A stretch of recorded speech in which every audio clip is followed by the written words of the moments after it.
Here's 5 reasons why I sold the S&P. So let's go into the details. So it was a couple of weeks ago we sold. So when I say we, it's because of me and my traders in the trading room. So I put out all my trades onto my app here, just for reference here. So you can see that, yeah, there it was, the 30th of October, short at 68.37. Right, okay. So, and the good thing is with my trading room, I'm pretty much the only regulated trading room in the UK, or authorised by London and Eastern. Pretty much no one else does it, and so it's an important thing for me to have that authorization. Right, let's get into this then. So with my members, why did I sell? Right, first up, let's just zoom in here. You can see firstly, we've got in price terms, we had some, this is in the S&P futures, we had some indecision bars the couple of days before, so by themselves don't really mean too much, but we had spinning tops, doji spinning tops. Then we had this big, what we call a key reversal day. So price made a new high and then closed below the low of the prior day. So engulfing it, and it's also therefore a key reversal because at that time it's at new all-time highs as well. It doesn't always have to be at an all-time highs, but it needs to be a significant high that price hasn't been to in some time. Okay, so we had a key reversal there first of all into this long-term trend line. So that's the first thing. And by itself, any of these factors by themselves just aren't enough to justify a trade. So you're always looking to put together a number of factors coming together to take a trade. For example, I wasn't that interested in shorting the stock markets, right away up until that point. I wasn't overly hunting. I had my concerns for the S&P, and I'm going to talk about all the reasons why the stock market may go back up yet as well. So I'll talk about that in a moment. But nevertheless, I didn't really want to go against that long-term trend. But when we come out, when we zoom out a little bit, and see that in the futures market, we've got this beautiful long-term channel here, and the S&P had come up to the upper reaches of that channel, just done a little throw over at that point, or was in the process of that. And so it was a nice zone where you would normally expect price to probably react in that area. So again, a nice trend line there, and the market was stretched anyway. The S&P was stretched, but that just being stretched isn't enough again by itself. So we've got 2 factors there. So we've got the key reversal into the long-term trend line. Then we come down to the third factor was breadth. Market breadth was weakening. So the percentage of stocks at that point above their 50-day moving average was only about 40-something% of stocks at that moment in time were actually above their 50-day moving averages. So again, we've got the stock market, the S&P itself, above its 50-day moving average, which is my black moving line here, the black moving average. But actually, the component stocks within the S&P, only 40% of them were actually above their 50-day moving averages. So we had weak breadth. And I'll talk about, actually we can talk about breadth here because I've got some other screenshots to bring in as well. So if we have a look at this, this really gives you a sense of where we're at in the markets. The top 10 stocks in the S&P as a percentage of overall exposure, they make up 42%. The top, the Mag 7 plus a few others, 42% of the S&P is their weighting. So the other 58% is 490 stocks. 490 stocks make up 58%, and just 10 stocks make up 42%. Anyway, it just gives you a sense of the breadth there, or the overall breadth with regards to the leadership. The stocks the huge stocks that are driving this. Now that doesn't mean that that the stock market can't continue going higher. I'm just giving you a bit of an idea there of the breadth and what has been carrying the markets higher.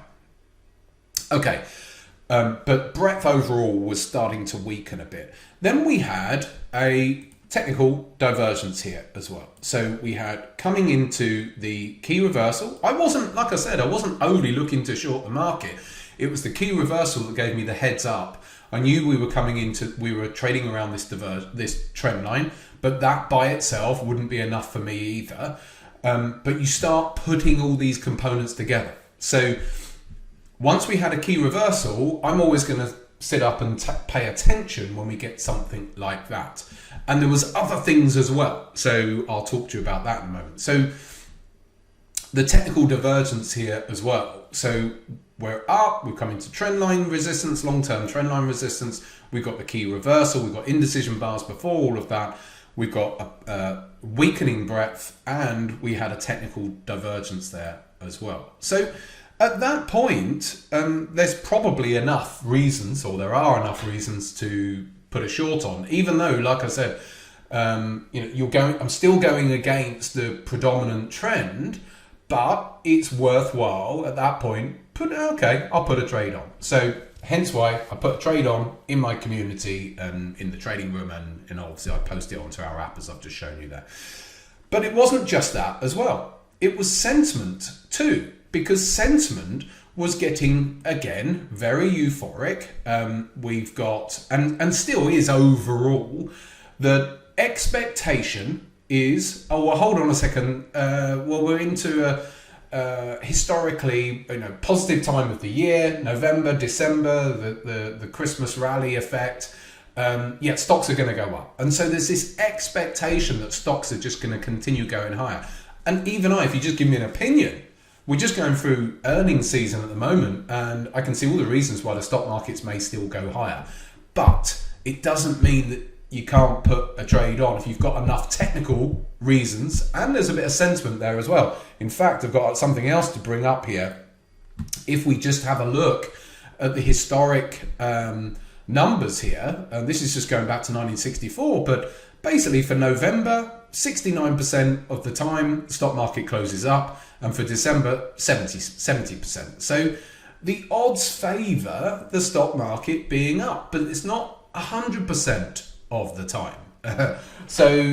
Anyway, it was worthwhile putting a trade on. So we've got all those technicals plus the sentiment. It's well worthwhile.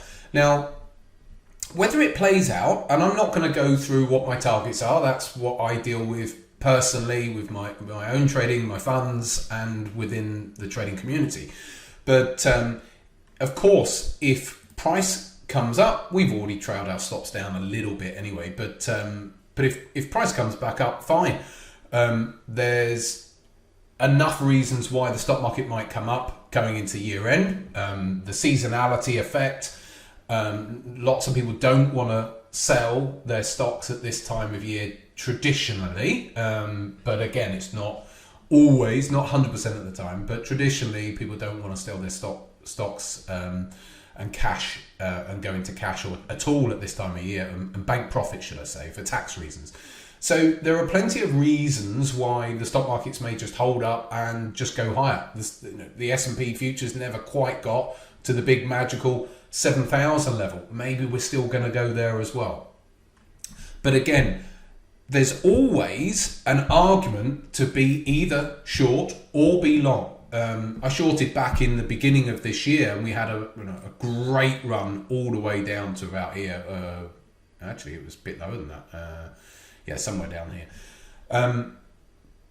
But there would have been, prior to the markets coming down, there would have been plenty of reasons why the market was going to go up as well. There's always going to be people out there who are going to have a variety of opinions, and that's fine. That is what makes the market. You've got to have people who think whatever the market is, they think the market's going to go higher, and they will place trades on that basis, and people who think that the market's going to go lower, and they will be shorting on that basis. So, and I think it was fascinating in the news this week. Now, this only just emerged this week, that Michael Burry of the Big Short fame closed up shop, closed his fund. He'd been, it broke a week or so ago that he was short Palantir and Nvidia. And and he's got very, very good reasons to short those stocks. But ultimately, he was underwater and has been short in the markets for some time. And ultimately, he probably didn't want to take the pressure of investors, emailing into him saying, "Why are you short? Market's going up," and all of that type of stuff. He's got his maths. He's done his maths with regards to the markets, but it's not worked out. And sometimes some of these big perma bears like him, who've got more than rational reasons to short, when they close up shop, it can actually by itself be a sentiment indicator that just at the last, that you get the last perma bear, so to speak, or some reasonable funds closing up just as a market tops out. Historically, that has happened as well. So is that an indicator in itself? Now, he's still going to be trading himself. He's going to just go to a private family office. But he probably can't be bothered with the pressure, so to speak, of the media and all of that. So anyway, now, coming into the week ahead, we've got non-farm payrolls actually coming out in the middle of the week. It's either Wednesday or Thursday. I haven't double checked the calendar yet. But that's for September. So that's old news, really. But nevertheless, we're going to be starting to get more news coming out as the US government is now out of shutdown. So we'll just see how things play themselves out. Friday was a half decent reversal from where the futures were earlier in the day to how they closed. But you're always going to have even if we look at this decline here, look, the reversal sort of days, that doji there, this one here, there's always going to be reversal days that take place as well, don't actually amount to anything. So personally, yeah, I'm short. I'm not going to say what I'm short, on the live on YouTube. Of course, I can't do that. That's for my community, but certainly we'll be looking to see if the markets can come off a little bit more, at least anyway, knowing full well that the risk is at this time of year that the markets may just shrug off this little bit of negative sentiment and then start to turn higher again.